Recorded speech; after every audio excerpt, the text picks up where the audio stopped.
ಅಂಜೂರ ನೋಡಿ, ಇದು ಹಣ್ಣಾದಾಗ ಕೆಂಪು ಕೆಂಪು ಕಲರ್ ಇರ್ತದೆ ಅಂಜೂರ ನೋಡಿ, ಮಾರ್ಕೆಟಲ್ಲಿ ಸಿಗ್ತದಲ್ಲ ಡ್ರೈ ಅಂಜೂರ, ಅದು ತುಂಬ ಕೊಳೆತು ಹೋಗುದಂತ. ಎಷ್ಟು ಉಂಟು, ತುಂಬ ಉಂಟು. ಇದು ಮಾರ್ಕೆಟಲ್ಲಿ ಉಂಟಲ್ಲ, ಇದನ್ನು ತುಂಡು ಮಾಡಿ ಮಾರ್ಲಿಕ್ಕೆ ಇಡುದು. ಅಂದರೆ ರೌಂಡ್ ರೌಂಡ್ ಸಿಗ್ತದೆ ನೋಡಿ, ಭಯಂಕರ ರೇಟ್ ಉಂಟು ಇದಕ್ಕೆ ಮಾತ್ರ, ಸ್ವಲ್ಪ ಅಲ್ಲ ರೇಟ್. ಗೇರು ಹಣ್ಣು ನೋಡಿ, ಇಲ್ಲಿ ಗೇರು ಹಣ್ಣು ಆಗಿದೆ. ಗೇರು ಹಣ್ಣು ಗೊತ್ತುಂಟಲ್ಲ, ಗೇರು ಹಣ್ಣು ಆಗಿದೆ. ಈ ಕುರ್ಚಿಲನವರಿಗೆಲ್ಲ ಭಾರಿ ಒಳ್ಳೇದು, ಈ ಸಲ ಬೇಗ ಗೋಂಕು ಗೇರು ಹಣ್ಣು ಆಗಿದೆ. ಹಾಗೆ ಗಂಗಸರ ತೆಗಿತಾರೆ, ಹೌದು, ಗಂಗಸರ ತೆಗಿಲಿಕ್ಕೆ ಕುರ್ಚಿಲನವರಿಗೆ. ಪುನರ್ಪುಳಿ ನೋಡಿ, ಇಲ್ಲಿ ಕಾಯಿ ಅದು ಹಣ್ಣಾದ್ರೆ ಕಾಣ್ತದೆ ಹಸಿರು ಹಸಿರಾಗಿದೆ, ಹಣ್ಣಾಗುವಾಗ ರೆಡ್ ಆಗ್ತದೆ ನೋಡಿ, ಇಲ್ಲೆಲ್ಲ ಕಾಯಿ ಪುನರ್ಪುಳಿ. ಕಣ್ಣು ಮುಡಿತದೆ ಗೊತ್ತುಂಟಲ್ಲ ನಿಮ್ಗೆ, ದೃಷ್ಟಿ ತಾಗುದಂತ ಹೇಳ್ತಾರೆ. ಅದಕ್ಕೆ ನಮ್ಮ ಚಂದ ಎಲ್ಲ ಕಟ್ಟುವ ಒಂದು ಕ್ರಮ ಎಲ್ಲ ಉಂಟು ನೋಡಿ, ಈ ರೀತಿ. ಅಲ್ಲ, ಈ ಮರಕ್ಕೆ ಎಂತಕ್ಕೆ ಕಟ್ಟಿದ್ದಾರೆ ಅಂತ ಗೊತ್ತಿಲ್ಲ, ಒಂದು ಹಣ್ಣಿಲ್ಲ ಎಂತ ಇಲ್ಲ, ಸಾಯ್ಲಿಕ್ಕಾಗಿದೆ ಮರ, ಉದಲೆಲ್ಲ ಬಂದಿದೆ, ಗೆದ್ದಲೆಲ್ಲ ಬಂದಿದೆ, ಅದು ಯಾಕೆ ಕಟ್ಟಿದ್ದಾರೆ ಅಂತ ಗೊತ್ತಿಲ್ಲ ನೋಡಿ. ಹಾಕಿರು ಉಂಟಾ? ಹಾ, ಅದು ತಾಗಿದ್ರೆ ಮತ್ತೆ ಫುಲ್ಲು ತುರಿಸ್ತಾ ಇರ್ತದೆ. ಇದಾಗಿದೆ ನೋಡಿ ಮಾವಿನ ಕಾಯಿ, ಕಾಣ್ತಾ ನಿಂಗೊಂದಾದ್ರು? ಕಣ್ಣಿಗೆ ಒಂದು ಸಹ ಎಂತ ಸಹ ಕಾಣುದಿಲ್ಲ, ಚಿಕ್ಕದಾಗಿದೆ. ಫ್ಲೈಟ್ ಸೌಂಡ್ ಕೇಳ್ತಾ ಉಂಟು, ಎಲ್ಲಿ ಅಂತ ನೋಡುದು, ಎಲ್ಲಿ ಉಂಟು, ಹತ್ರ ಹತ್ರ ಕೇಳ್ತಾ ಉಂಟು.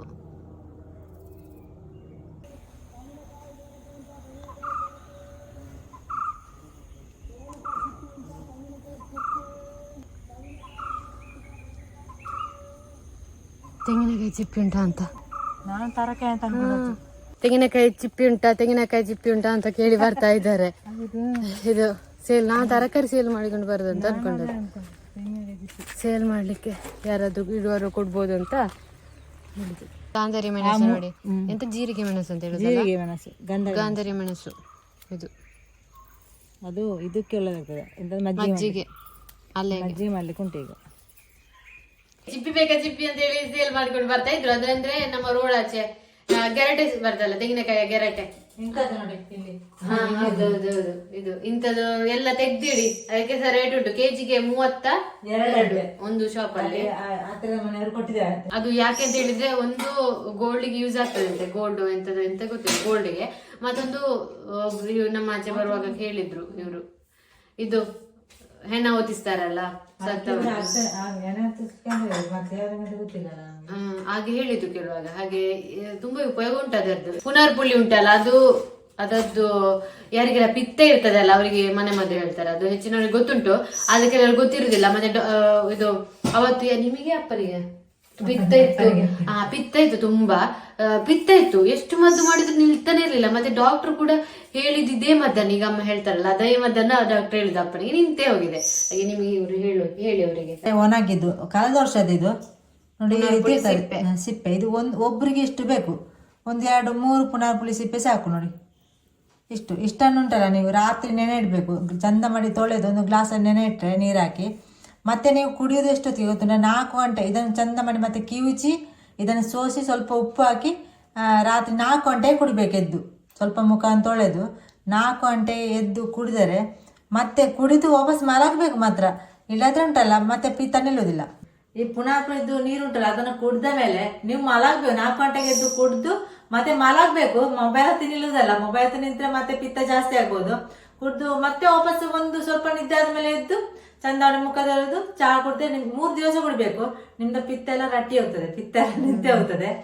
ನೋಡಿ ಅಲ್ಲಿ ಈಗ ಕಾಯಿತ್ತು, ಇನ್ನು 2 ತಿಂಗಳಾದ್ಮೇಲೆ ಅದು ಹಣ್ಣಾಗಿ ಮತ್ತೆ ಅದರದ್ದು ಬೀಜವನ್ನ ತೆಗೆದು ಸಿಪ್ಪೆಯನ್ನು ಮಾತ್ರ ಒಣಗಿಸಿ ಮತ್ತೆ ನೀವು ತೆಗೆದಿಟ್ಟೆ ವರ್ಷಗಟ್ಟಲೆ ಹಾಳಾಗುದಿಲ್ಲ. ಅದು ಇದು ಕಳೆದ ವರ್ಷ, ಅದು ಸ್ವಲ್ಪ ಇರುದು. ಅವತ್ತೆಲ್ಲ ಕೆಲವರು ಕೇಳ್ತಿದ್ರು, ಅಮ್ಮ ತುಂಬಾ ಸಪುರಾಗಿದ್ದಾರೆ, ಎಂತ ಮಾಡಿದ್ರು, ಹೇಗೆ ಸಪುರಾದ್ರು ಅಂತ ಹೇಳಿ. ಇದು ಸಪುರ ಆಗ್ಲಿಕ್ಕೆ ಮತ್ತೆ ದಪ್ಪ ಆಗ್ಲಿಕ್ಕೆ, ಸಪುರ ಆಗ್ಲಿಕ್ಕೆ ಅವ್ರು ಹೇಳ್ತಾರೆ, ದಪ್ಪ ಆಗ್ಲಿಕ್ಕೆ ನಾನು ಹೇಳ್ತೇನೆ. ದಪ್ಪ ಅಂದ್ರೆ ನಾನ್ ದಪ್ಪ ಆಗಿ ನಮ್ಗೆ ಎಕ್ಸ್ಪೀರಿಯನ್ಸ್, ನಾನು ಹೇಗೆ ದಪ್ಪ ಆಗಿದೆ ಅವರು ಅವತ್ತು ಇವರಿಗೆ ಸಪುರ ಆಗಿದ್ದಾರೆ ಈಗ. ಅದನ್ನ ಅವ್ರ ಎಕ್ಸ್ಪೀರಿಯನ್ಸ್ ಮೇಲೆ ನಾವು ಹೇಳುದು, ದಪ್ಪ ಆಗ್ಲಿಕ್ಕೆ ಮತ್ತೆ ಸಪುರ ಆಗ್ಲಿಕ್ಕೆ ಉಂಟಲ್ಲ, ಯಾವುದೇ ಮದ್ದುವೇ ಬೇಡ. ನಿಜ ಹೇಳ್ಬೇಕಂದ್ರೆ ಯಾವ ಮದ್ದು ಕೂಡ ಬೇಡ. ನಾವು ತಿನ್ನುದ್ರಲ್ಲೇ ಇರುದು. ದಪ್ಪ ಆಗ್ಲಿಕ್ಕೆ ಉಂಟಲ್ಲ, ನಾನು ಅವತ್ತು ಹೇಳಿದ್ದೇನೆ, ಜಾಸ್ತಿ ತಿನ್ಬೇಕು ದಪ್ಪ ಆಗ್ತಾರೆ. ಸಪುರ ಆಗ್ಲಿಕ್ಕೆ ಅವ್ರು ಹೇಳ್ತಾರೆ ಎಂತ ಅಂತ ಹೇಳಿ. ನನಗೆ ಸಪ್ರಾದ ಅಂತ ಹೇಳಿದ್ರೆ ಮತ್ತೆ ಎಣ್ಣೆದು ಫುಲ್ ಕಂಪೇರ್ ಬಿಟ್ಟದ್ದು. ಅಂದ್ರೆ ಅವತ್ತು ದಪ್ಪ ಇದ್ದೆ ನೋಡಿ ನಾನು. ಮೀನು ಫ್ರೈ, ಎಣ್ಣೆದು ಯಾವ್ದು ಫ್ರೈ ಬೇಡ, ಮತ್ತೆ ಇದಿಲ್ಲ ಹಾಲು ಮೊಸರು ಅದು ಯಾವ್ದು ಕೂಡ ತಿನ್ಬಾರ್ದು ಅಂತ ಹೇಳಿದ್ದಾರೆ ಡಾಕ್ಟರ್. ಎಣ್ಣೆ ತಿಂದ್ರೆ ಎಣ್ಣೆದ್ದು ಮತ್ತೆ ಸ್ವೀಟ್ ಅದೆಲ್ಲ ತಿಂದ್ರೆ ಉಂಟಲ್ಲ ಕೊಲೆಸ್ಟ್ರಾಲ್ ಜಾಸ್ತಿ ಉಂಟಂತ ಹೇಳಿದ್ರು. ನಾನು ತಿಂತಿದ್ದೆ ಸ್ವಲ್ಪ ಸ್ವಲ್ಪ, ಅದು ಜಾಸ್ತಿ ತಿಂದಿಲ್ಲ. ಮೀನು ಫ್ರೈ ಮಾಡ್ತೇವಲ್ಲ ದೈನು ಮೀನು ಫ್ರೈ, ಮತ್ತೆ ಚಿಕನ್ಗೆ ಸ್ವಲ್ಪ ಎಣ್ಣೆ ಹಾಕ್ತೇವೆ. ಈಗ ಉಂಟಲ್ಲ ಮೀನು ಫ್ರೈ ನೀರಲ್ಲೇ ಮಾಡುದು. ಯಾರಿಗಾದ್ರು ದಪ್ಪ ಇದ್ರೆ ನೀವು ಹಾಗೇನೆ ಮಾಡಿ. ಇದು ಎಣ್ಣೆದು ಯಾವ್ದು ಸಹ ತಿನ್ನೋದು ಬೇಡ. ಮತ್ತೆ ಸ್ವೀಟ್ ಕೂಡ ಬೇಡ.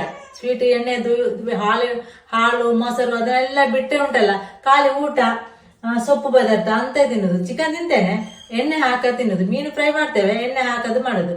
ಮತ್ತೆ ಡೈಲಿ ಅರ್ಧ ಗಂಟೆ ವಾಕಿಂಗ್. ಸ್ವಲ್ಪ ಬೆಳಿಗ್ಗೆ ಎದ್ದು ಮುಖವನ್ನು ತೊಳೆದು ಮತ್ತೆ ನೀರನ್ನು ಕುಡಿಬೇಕು. ಒಂದು 2 ಗ್ಲಾಸ್ ನೀರನ್ನು ಕುಡಿದು ಒಂದು 1/4 ಗಂಟೆ ಆದ ನಂತರ ವಾಕಿಂಗ್. ಫುಲ್ ಅರ್ಧ ಗಂಟೆ ವಾಕಿಂಗ್ ಮಾಡ್ತೇನೆ. ಈಗ ಕೂಡ ಮಾಡ್ತೇನೆ. ಹಾಗೆ ನಾನು ಸಪುರ ಆದದ್ದು. 62 kg ಇದ್ದೆ, ಈಗ 52 kg ಇದ್ದೇನೆ. ತುಂಬಾ ಜನ ಹೇಳ್ತಾರೆ ನೀವು ಹಾಗೆ ಸಪುರ ಆದದ್ದು ಹಾಗೆ ಹೀಗೆ ಅಂತೇಳಿ. ಸಪುರ ಆದದ್ದು ಕಾರಣನೇ ಅದೇ, ನಾನು ತಿನ್ನುವುದನ್ನೇ ಬಿಟ್ಟದ್ದು. ಆಯ್ತು ಅಷ್ಟೇ, ವಿಷಯ ಅಷ್ಟೇ. ಅವರು ಸಪುರ ಆಗ್ಲಿಕ್ಕೆ ಅದು ಕಾರಣ, ದಪ್ಪ ಆಗ್ಲಿಕ್ಕೆ ಇದು ಕಾರಣ. ನಾನ್ ದಪ್ಪ ಆಗ್ಲಿಲ್ಲ, ನಾನು ವೆಯ್ಟ್ ಲಾಸ್ ಆದದ್ದು. ನಂಗೆ ಜ್ವರ ಬಂದ್ರೆ ಹಾಗೆ, ನಾನು ವೆಯ್ಟ್ ಜಾಸ್ತಿ ಇರ್ತೇನೆ, ಸ್ವಲ್ಪ ಜ್ವರ ಬಂದ್ರೆ ತಿನ್ನೋದು ಕಡಿಮೆ ಆಗ್ತದಲ್ಲ, ವೆಯ್ಟ್ ಕಡಿಮೆ. ಇವರ ಪದಾರ್ಥದಲ್ಲಿ ಎಣ್ಣೆ ಕೂಡ ಇಲ್ಲ, ಇನ್ನೂ ಕೂಡ ಕಡ್ಡಿ ಎಣ್ಣೆ ಇಲ್ಲ ನಮ್ಗೆ ಕೂಡ. ಹಾಗೆ ನಾವೆಲ್ಲ ಕಡ್ಡಿ ಇಲ್ಲೆಲ್ಲ ಕಡ್ಡಿ ಹೌದು. ಮತ್ತೆಂತ ಗೊತ್ತುಂಟಾ, ಇವರು ಅಮ್ಮ ಇದಾರಲ್ಲ, ಮನೆದ್ದೇ ಫುಡ್, ಮನೆದ್ದೇ ಎಲ್ಲ ಆಯಿಲ್, ನಮ್ಮ ಮನೆದ್ದೇ ಇದು ತುಪ್ಪ ಎಲ್ಲ ಹಾಕಿ ಚಂದ ತಿಂದು. ಕೊಲೆಸ್ಟ್ರಾಲ್ ಉಂಟಲ್ಲ ಸ್ವಲ್ಪ ಅವರದ್ದು ಜಾಸ್ತಿ ಆದದ್ದು. ಕೊಲೆಸ್ಟ್ರಾಲ್ ಜಾಸ್ತಿ ಅದಕ್ಕೆ ಟೆಸ್ಟ್ ಮಾಡುವಾಗ ಕೊಲೆಸ್ಟ್ರಾಲ್ ಉಂಟು ಅಂತ ಹೇಳಿದ್ರು. ಮತ್ತೆ ಅವರು ಡಾಕ್ಟರ್ ಎಲ್ಲ ಸಜೆಸ್ಟ್ ಮಾಡಿದ್ರಲ್ಲ, ಅದು ಹಾಗೆಯೇ ಫಾಲೋ ಮಾಡಿದ್ದು, ಸರಿ ಆಯ್ತು, ವೆಯ್ಟ್ ಕಡಿಮೆ ಆಯ್ತು. ತುಪ್ಪ ನಮ್ಗೆ ಬೇಕಿದ್ರೆ ನಾನು ಮನೆಯಲ್ಲಿ ಮಾಡಿದ ತುಪ್ಪ ಸ್ವಲ್ಪ ಆಗುದು, ಜಾಸ್ತಿ ಇಲ್ಲ. ಒಂದು ಪಲಾವ್ ಮಾಡುವಾಗೆಲ್ಲ 1 ಚಮಚ ಹಾಕ್ತೇನೆ. ಈಗ ಡೈಲಿ ಅಲ್ಲ, ವಾರಕ್ಕೊಂದ್ಸಲ ಪಲಾವ್ ಮಾಡುವಾಗ ಮಾತ್ರ. ಮೀನು ಫ್ರೈ ಎಲ್ಲ ಮಾಡುವಾಗಿಲ್ಲ. ಅದು ಮತ್ತೆ ಎಂತ ಗೊತ್ತುಂಟಾ, ಕೆಲವರಿಗೆ ಅದು ಗೊತ್ತಾಗ್ತದೆ ಕೊಲೆಸ್ಟ್ರಾಲ್ ಇದ್ರೆ ಟೆಸ್ಟ್ ಮಾಡಿದ್ರೆ ಒಳ್ಳೇದು. ಕೆಲವೊಂದರ ಇದು ಎಂತ ಎದೆ ನೋವೆಲ್ಲ ಬರ್ತದೆ. ಮತ್ತೆ ಒಂದು ನೀವು ಊಟ ಮಾಡುವಾಗ ಉಂಟಲ್ಲ, 7 ಗಂಟೆ ಮೊದಲು ಊಟ 7 ಗಂಟೆ ನಾವು 7:30 ಊಟ ಮಾಡ್ಬೇಕು. 8 ಗಂಟೆ ಮೊದಲು ಊಟ ಮಾಡ್ಬೇಕು. ಅಂದ್ರೆ 7 ಗಂಟೆ ಮೊದಲು ಮಾಡ್ಬೇಕಂತೆ. ನಾನು 7:30ಗೆ ಊಟ ಮಾಡ್ತೇನೆ. ಊಟ ಮಾಡಿ ಆದ ನಂತರ ಉಂಟಲ್ಲ 3 ಗಂಟೆ ಇದು ಬೇಕಂತೆ. ಅಂತ 3 ಗಂಟೆ ಊಟ ಮಾಡಿ 3 ಗಂಟೆ ಆದ ಮೇಲೆ ಮಲಗ್ಲಿಕ್ಕೆ ಅಂತ ಹೇಳಿದ್ದಾರೆ ಡಾಕ್ಟರ್. ನಾನು ಊಟ ಮಾಡಿ 2:30 ಗಂಟೆ ಆಗುವ ಮಲಗ. ಡಾಕ್ಟರ್ ಹೇಳಿದ್ದೆ ಫಾಲೋ ಮಾಡಿದ್ದು. ಎಂತ ಮದ್ದು ಬೇಡ, ದಪ್ಪ ಆಗ್ಲಿಕ್ಕೆ ಸಪುರ ಆಗ್ಲಿಕ್ಕೆ ಎಂತ ಮದ್ದು ಬೇಡ. ನಾವು ತಿನ್ನುದ್ರಲ್ಲೇ ಇರುದು.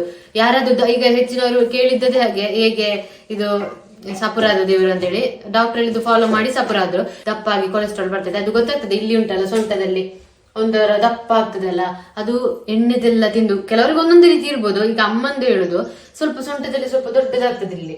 ಆಗ ಇದು ಎಣ್ಣೆದು ಯಾರು ಜಾಸ್ತಿ ತಿಂತಾರೆ ಅವರಿಗೆ ಮಾತ್ರ ಹಾಗೆ ಆಗ್ತದೆ. ಅದಕ್ಕೆ ಕೊಲೆಸ್ಟ್ರಾಲ್ ಟೆಸ್ಟ್ ಮಾಡಿದ್ರೆ ಗೊತ್ತಾಗ್ತದೆ. ಕೊಲೆಸ್ಟ್ರಾಲ್ ನಾರ್ಮಲ್ ಈಗ ಸರಿಯಾಗಿದೆ. ಅವರದೆಲ್ಲ ಹೇಗೆ ಡಯಟ್ ಫಾಲೋ ಮಾಡಿದ್ರೆ ಹಾಗೆ ಫಾಲೋ ಮಾಡಿ ಈಗ ಸರಿಯಾಗಿದೆ. ಯಾರಿಗಾದ್ರೂ ಸಪುರ ಆಗ್ಬೇಕಿದ್ರೆ ಹಾಗೆ ಮಾಡಿ. ಎಂತ ಮದ್ದು ಟ್ಯಾಬ್ಲೆಟ್ ಅದೆಂತ ಕೊಡಬೇಕಂತೇಳಿ ಇಲ್ಲ ಸಪುರ ಆಗ್ಲಿಕ್ಕೆ. ನೋಡಿ ಕರಿಮೆಣಸು ಈಗ ತೆಗೆದು ತಂದದಷ್ಟೇ ತೋಟದಿಂದ, ಇನ್ನೂ ಸಹ ಉಂಟು ತೆಗಿತಾ ಇದ್ದಾರೆ ಅಷ್ಟೇ. ನೋಡಿ, ಇದು ಹಣ್ಣಾದ್ರೆ ಜಾಸ್ತಿ ಎಲ್ಲ ಹಣ್ಣಾದ್ರೆ ಇದು ವೈಟ್ ಪೇಪರ್ ಮಾಡುದು. ಇದನ್ನೆಲ್ಲ ಸಿಪ್ಪೆಯನ್ನು ತೆಗೆದು ವೈಟ್ ಪೇಪರ್ ಆಗ್ತದೆ. ಇದೇ ವೈಟ್ ಪೇಪರ್ ಮಾಡುದು. ನೋಡಿ, ಇದನ್ನ ಸಿಪ್ಪೆ ಎಲ್ಲ ತೆಗಿಬೇಕಾಗ್ತದೆ. ಇದು ಬ್ಲ್ಯಾಕ್ ಪೇಪರ್ ಮಾಡ್ಲಿಕ್ಕೆ. ಕರಿಮೆಣಸು ಇದು ಇನ್ನು ಒಣಗಿಸ್ಲಿಕ್ಕೆ ಉಂಟು. ಒಣಗಿಸಿದ ನಂತರ ಹೀಗೆ ಆಗ್ತದೆ. ಇದೆಲ್ಲ ತೆಗೆದು ಒಣಗ್ಲಿಕ್ಕೆ ಉಂಟು. ಈಗ ತೆಗ್ಲಿಕ್ಕೆ ಉಂಟು ನೋಡಿ. ಇದೆಲ್ಲ ತೆಗೆದು ಬೇರೆ ಬೇರೆ ಮಾಡ್ಲಿಕ್ಕೆ ಉಂಟು. ಇದನ್ನೆಲ್ಲ ಬಿಸಾಡುದು. ಹೀಗೆ ತೆಗ್ಲಿಕ್ಕೆ ಉಂಟು. ತೆಗ್ದಾದ್ಮೇಲೆ ಮತ್ತೆ ಒಣಗಿಸಿ ಒಂದು ಚಂದ ಒಣಗಬೇಕು, ಇಲ್ಲದ್ರೆ ಹಾಳಾಗ್ತದೆ. ಹೀಗೆ ಒಣಗಿಸಿ ಮತ್ತೆ ಸೇಲ್ ಮಾಡೋದು. ಹೀಗೆ ತೆಗೆಯುದು.